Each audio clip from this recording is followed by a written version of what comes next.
Tesla Shanghai Megafactory officially put into operation Tuesday. This Megafactory is dedicated to build energy storage batteries named Megapacks.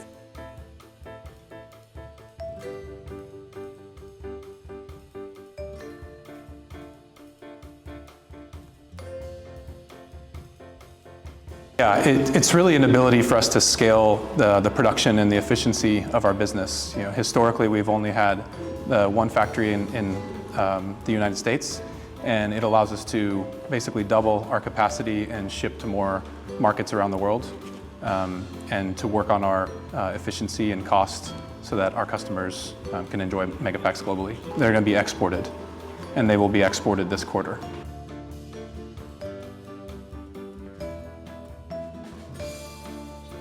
I would expect 12 or more, a little more than 12 months. All the teams are working together with the same goal.